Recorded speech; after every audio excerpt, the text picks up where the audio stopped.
Hey guys, Pastor Daniel here, another leadership podcast, and we're looking at the competency area of course correction today. And under course correction, we have a lot of different skill sets, and one of those is the skill of evaluating and the competency of doing evaluations. And I want to talk a lot about evaluating today and some of the critical components that go into it. Let me start with just this though.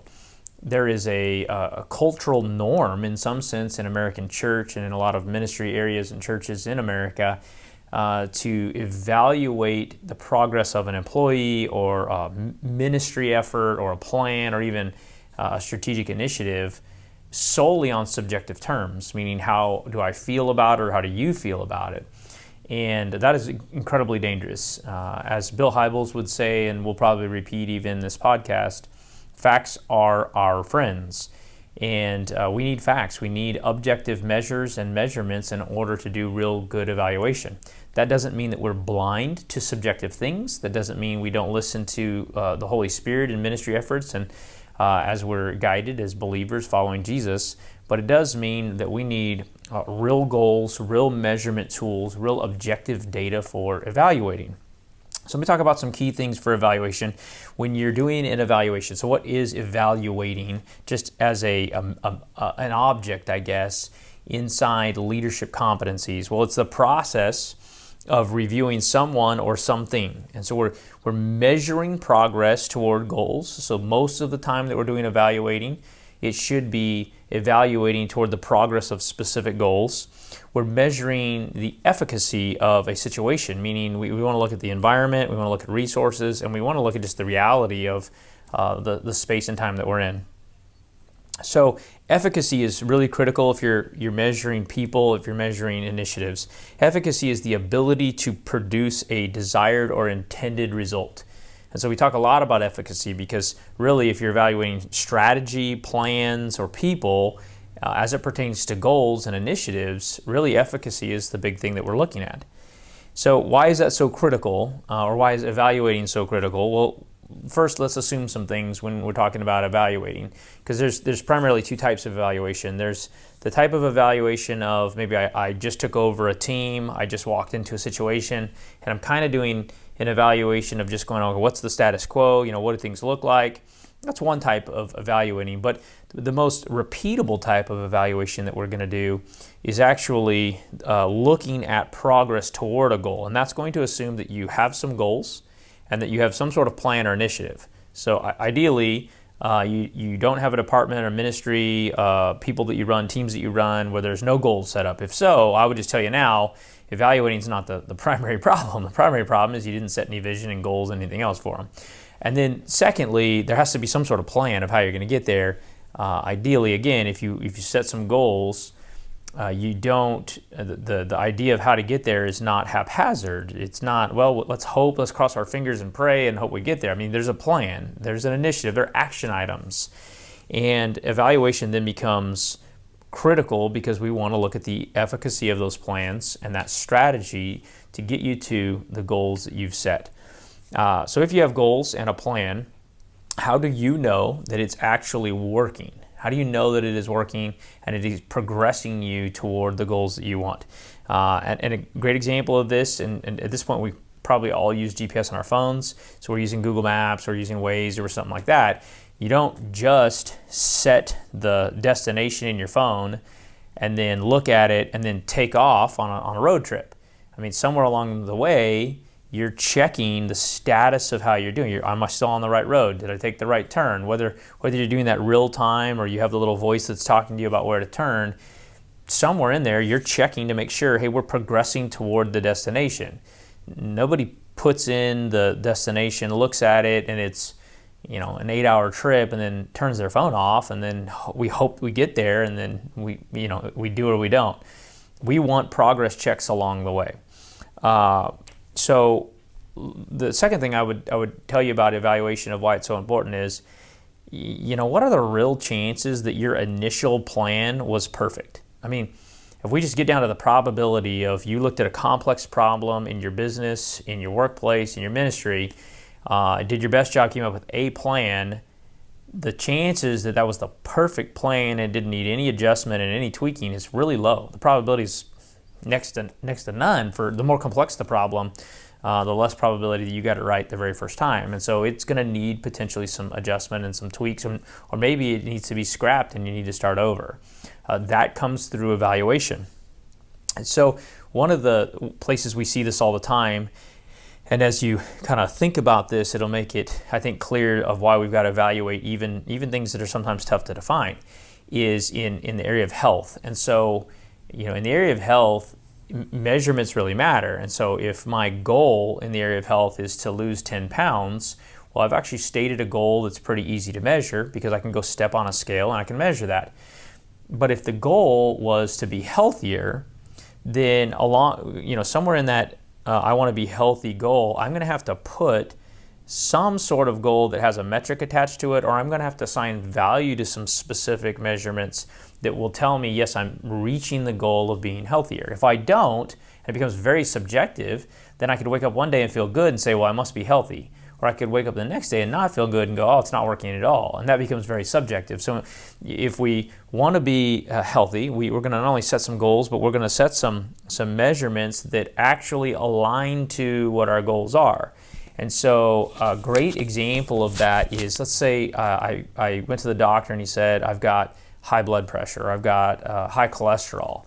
Well, if I want to lower that, not only is that going to be a goal, but I'm also going to look at some other markers of that condition that would tell me if I'm improving that or not. And so I might say, you know what, I've got to lose some weight for this to actually, for me to be able to fix this problem.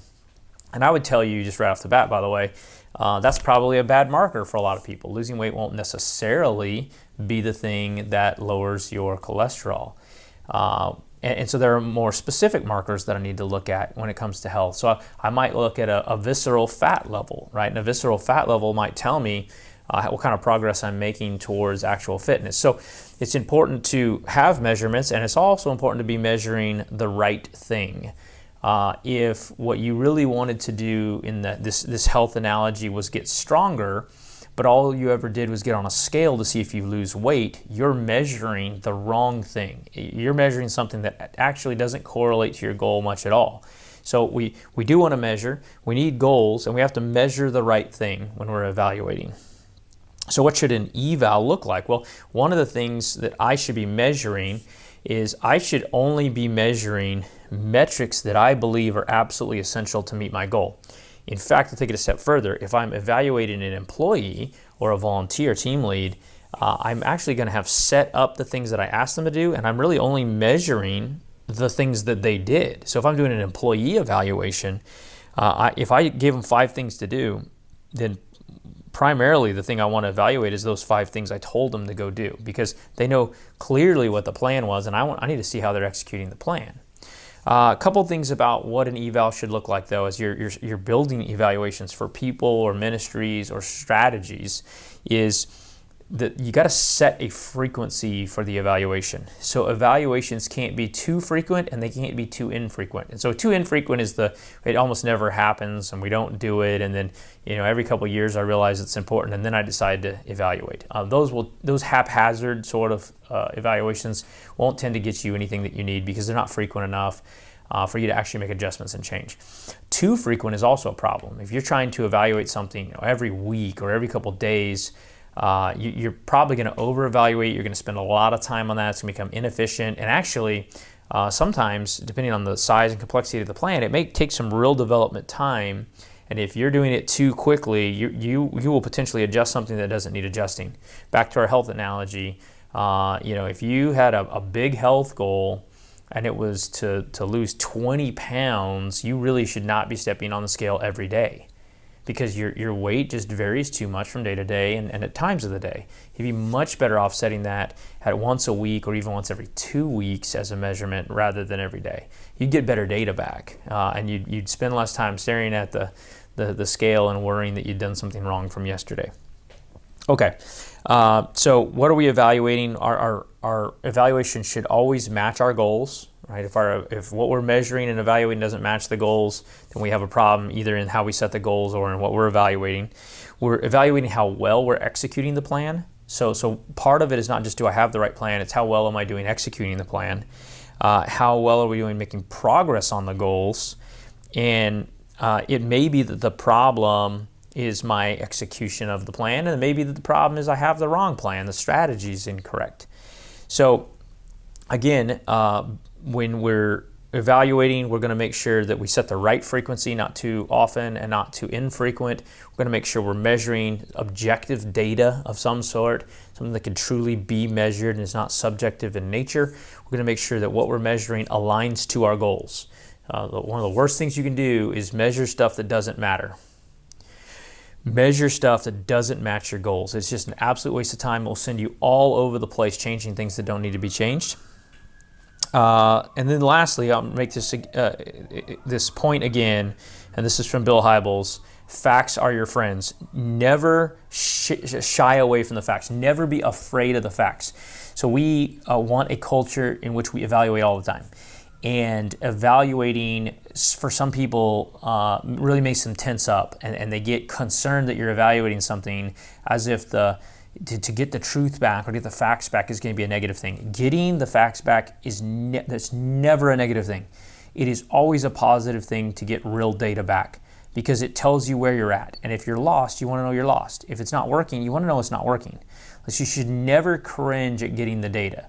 Now, if the data is negative, if it shows you're not making progress, I understand, like there are times where that feels very frustrating, but the worst thing you can do is bury your head in the sand and continue with your department, your ministry, your efforts, your team, your people down the wrong path or an ineffective path, and you just keep shying away from the facts because you don't want a negative review, and you waste everybody's time and energy. And if we were to get down to what the Bible says about stewarding your time and your resources and other people's time and their effort, and you look at you being a good steward. Like my job is to be a good steward of everything that God puts into my hand, whether it's personal possessions, whether it's work, whether it's ministry, whether it's volunteers.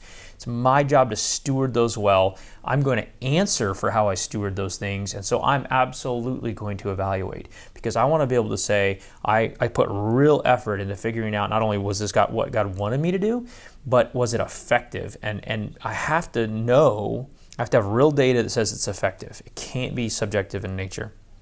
All right, there are the two types of evaluations that we talked about. We're going to evaluate people at times, right? And that should always we should always be evaluating the things we gave them. So we gave them a series of goals or action items. Those are the things we should be evaluating. We're going to evaluate plans and strategies around ministry. And again, our data should always line up with our actual goals. And facts are our friends. Never shy away from the facts. We need the facts. We want objective data. It helps us. All right, that's it for today. We're going to have some breakout questions from here and some things that you can take back for your teams and your ministries to continue the process of building good evaluations in each of our areas.